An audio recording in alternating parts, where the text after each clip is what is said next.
हिंदू पंचांग के अनुसार हर वर्ष कुल 12 शिवरात्रि तिथि पड़ती हैं। यह शिवरात्रि तिथि प्रत्येक माह कृष्ण पक्ष की चतुर्दशी पर मनाई जाती है। इन शिवरात्रियों में महाशिवरात्रि तथा सावन शिवरात्रि अत्यधिक महत्वपूर्ण मानी गई हैं। कल 26 जुलाई को सावन शिवरात्रि पड़ने वाली है। सावन शिवरात्रि पर भगवान शिव तथा माता पार्वती की पूजा करना मंगलमय है। सावन शिवरात्रि पर व्रत रखने वाले भक्तों को कथा सुनना जरूर करना चाहिए। कहा जाता है कि कथा का पाठ करने से सावन शिवरात्रि व्रत का पूर्ण फल मिलता है। मान्यता है कि इस दिन शिवरात्रि व्रत कथा का पाठ करने से भक्तों को बहुत लाभ होता है और उनके जीवन में सुख समृद्धि का आगमन होता है।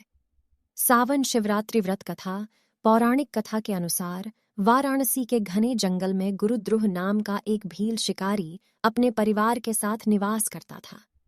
एक दिन गुरुद्रुह शिकार करने के लिए निकल, लेकिन उसके हाथ एक भी शिकार न लगा।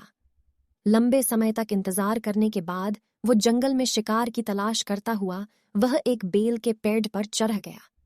उस पेड़ के नीचे एक शिवलिंग स्थापित था। कुछ देर बाद वहां भटकता हुआ हिरनी आई।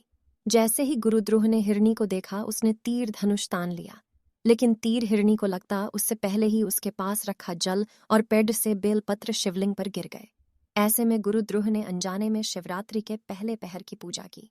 जब हिरनी ने देखा तो उसने शिकारी से कहा कि मेरे बच्चे मेरी बहन के पास इंतजार कर रहे हैं, मैं उन्हें सुरक्षित जगह छोड़कर दोबारा आती हूँ।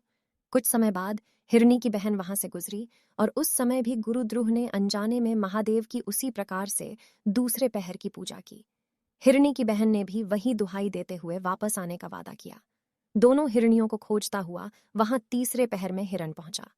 इस बार ऐसी घटना घटित हुई और शिवरात्रि के तीसरे पहर की भी पूजा शिकारी ने अनजाने में कर ली।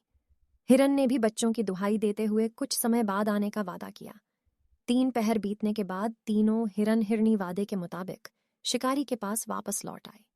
लेकिन इस बीच भूख से कलपते हुए पेड़ से बेलपत्र तोड़ते तोड़ते वो नीचे शिवलिंग पर डालने लगा और इस तरह चौथे पहर की भी पूजा हो गई। चारों पहर भूखा प्यासा रहते हुए और अनजाने में भगवान की पूजा करके गुरुद्रुह के सभी पाप धुल गए।